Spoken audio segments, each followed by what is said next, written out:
আসসালামু আলাইকুম। জানিয়ে দেব সর্বশেষ আপডেট বাংলা সংবাদ। শুরুতেই শিরোনাম।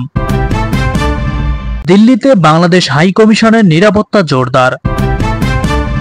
এদিকে যুক্তরাজ্যে আশ্রয় চেয়ে সাহায্য পাননি প্রধানমন্ত্রী শেখ হাসিনা। সবশেষে দেখবেন এবার অন্তর্বর্তীকালীন সরকার প্রধানের নাম প্রকাশ, সরকার যেভাবে গঠন করা হবে থাকবে বিস্তারিত প্রতিবেদনে। শুনছিলেন শিরোনাম, এবার বিস্তারিত। প্রধানমন্ত্রী শেখ হাসিনা পদত্যাগ করেছেন, বোন শেখ রেহানাকে নিয়ে দেশও ছেড়েছেন। সোমবার এমন খবর জানিয়েছে বিশ্বের বিভিন্ন সংবাদ মাধ্যম। বিবিসির খবরে শেখ হাসিনা পদত্যাগ করেছেন। বিবিসির স্থানীয় প্রতিনিধির বরাতে এই খবর দেওয়া হয়। সেই সঙ্গে বিবিসি জানিয়েছে শেখ হাসিনা নিরাপদ আশ্রয়ের জন্য দেশ ছেড়েছেন, সঙ্গে তার বোন শেখ রেহানাও রয়েছেন। এদিকে আল জাজিরা বলেছে একটি সামরিক হেলিকপ্টারে করে শেখ হাসিনা দেশ ছেড়েছেন। তার সরকারি আবাস গণভবনে হাজারো মানুষ ঢুকে পড়েছে। এদিকে এফএফ এর খবরে বোনকে সঙ্গে নিয়ে শেখ হাসিনার দেশ ত্যাগের খবর প্রকাশ করা হয়েছে। নতুন সরকার গঠন এবং শেখ হাসিনার বিদায় নিয়ে সেনাপ্রধান যা বলেছেন, বাংলাদেশ সেনাপ্রধান জেনারেল ওয়াকারুজ্জামান বলেছেন, শেখ হাসিনার পদত্যাগের পর সব দলের সঙ্গে আলোচনা করে তারা একটা অন্তর্বর্তীকালীন সরকার গঠনের সিদ্ধান্ত নিয়েছেন এবং সেই সরকারের মাধ্যমেই দেশ পরিচালনা করা হবে। আমরা আজকে সুন্দরভাবে কথা বলেছি, প্রধান প্রধান দলের নেতারা উপস্থিত ছিলেন, আমরা সুন্দর আলোচনা করেছি, এই আলোচনা ফলপ্রসূ হবে বলে মনে করছি। সুন্দর একটা অন্তর্বর্তী সরকার গঠন করে দেশ পরিচালনা করব। মাননীয় প্রধানমন্ত্রী পদত্যাগ করেছেন, এখন একটা অন্তর্বর্তী সরকার গঠন করে আমরা আমাদের কার্যক্রম পরিচালনা করব। বিকেল 4টার দিকে এমন ব্রিফিং দিয়েছিলেন সেনাপ্রধান। তিনি জানান, তিনি সব দলের নেতৃবৃন্দকে আমন্ত্রণ করেছিলেন এবং তাদের সাথে আরো সুন্দর আলোচনা হয়েছে, যেখানে তারা একটি অন্তর্বর্তী সরকার গঠনের সিদ্ধান্ত নিয়েছেন। একটা অন্তর্বর্তী সরকার গঠন করব এবং এই সরকারের মাধ্যমে এদেশের সব কার্যকলাপ চলবে। আমরা এখন রাষ্ট্রপতির কাছে যাব, ওনার সাথে আলোচনা করে অন্তর্বর্তী সরকার গঠন করে দেশ পরিচালনা করব।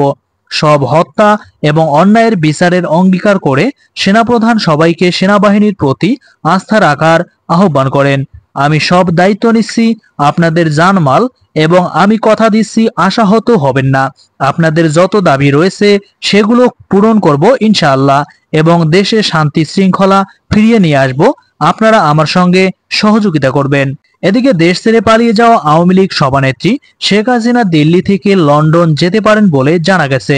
ভারতের সংবাদ মাধ্যম ইকোনমিক টাইমসের প্রতিবেদনে বলা হয়, C-130 আকাশযানে দিল্লির হিন্ডন বিমান ঘাঁটিতে যান শেখ হাসিনা।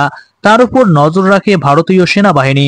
কোটা সংস্কার আন্দোলনকে ঘিরে উদ্ভূত পরিস্থিতিতে গতকাল রবিবার রাতে গণভবনে একাধিক বৈঠক করেন শেখ হাসিনা।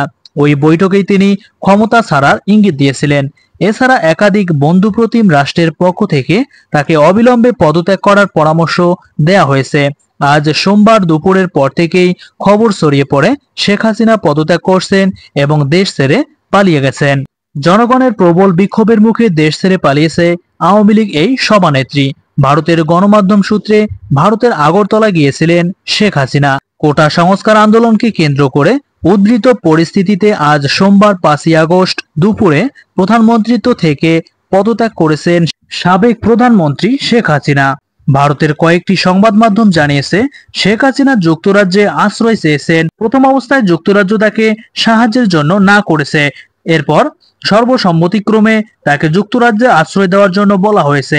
ছাত্র জনতার গণ আন্দোলনের মুখে সোমবার দুপুরে পদত্যাগ করে নিরাপদ আশ্রয়ের খোঁজে দেশ ছেড়ে ভারতে যান শেখ হাসিনা এবং তার ছোট বোন রেহানা। ভারতীয় সংবাদ মাধ্যম দ্য হিন্দু কূটনৈতিক সূত্রে বরাত দিয়ে লিখেছে, শেখ হাসিনা ভারতে নয় লন্ডনে আশ্রয় চেয়েছেন, তবে ভারতের দিল্লি হয়ে তিনি লন্ডনে যাবেন। সোমবার রাতটা হয়তো তারা দিল্লিতে থাকবেন।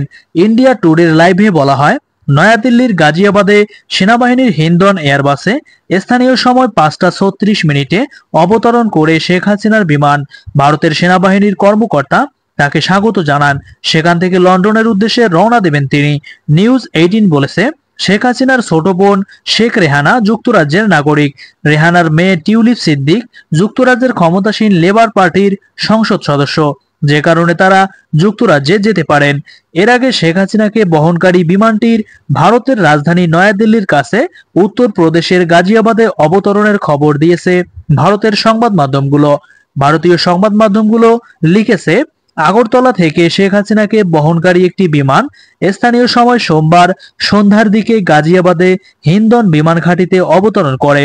ভারতীয় গণমাধ্যম আনন্দবাজার জানিয়েছে, সদ্য পদত্যাগ করা শেখ হাসিনা ভারতে কোনো রাজনৈতিক আশ্রয় চায়নি।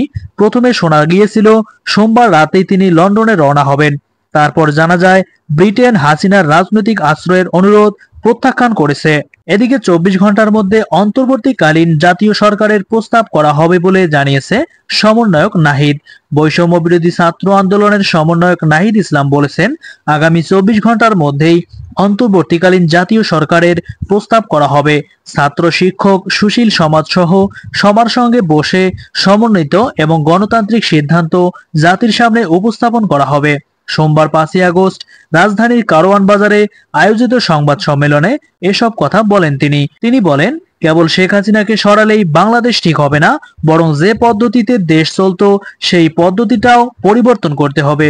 শেখ হাসিনার পতন আন্দোলনের প্রথম ধাপ, যা আমরা অর্জন করেছি। শেখ হাসিনা পালিয়ে গেলেও তাকে বিচারের আওতায় আনা হবে।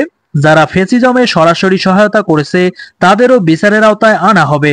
ছাত্র নাগরিকের সমর্থিত সরকার ছাড়া আর কোনো সরকারকে সমর্থন করা হবে না।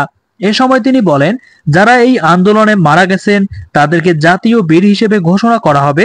এছাড়াও গত কয়েক বছরে যারা মারা গেছেন তাদেরকেও স্মরণ করা হবে। তিনি আরো বলেন, যেসব আন্দোলনকারী এবং সমন্বয়ক ছাড়াও বিগত সময় যেসব নিরপরাধ ব্যক্তিদের আটক করা হয়েছে তাদের মুক্ত করে দিতে হবে।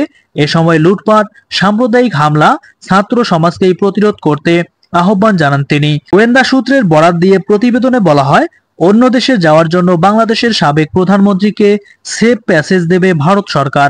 সূত্রটি জানিয়েছে, ভারতীয় সেনা কর্তৃপক্ষ যেখানে বাংলাদেশের মিশনের সঙ্গে যোগাযোগ করে জানায় বাংলাদেশের যথাযথ কর্তৃপক্ষের সঙ্গে তাদের যোগাযোগ হচ্ছে। 15.5 বছর বাংলাদেশের রাষ্ট্র ক্ষমতায় অধিষ্ঠিত আওয়ামী লীগ সভাপতি শেখ হাসিনা তুমুল গণ আন্দোলনের পদত্যাগ করে দেশ ছেড়েছেন। 5ই আগস্ট দুপুর 2:30টার দিকে তিনি দেশ ছেড়েছেন।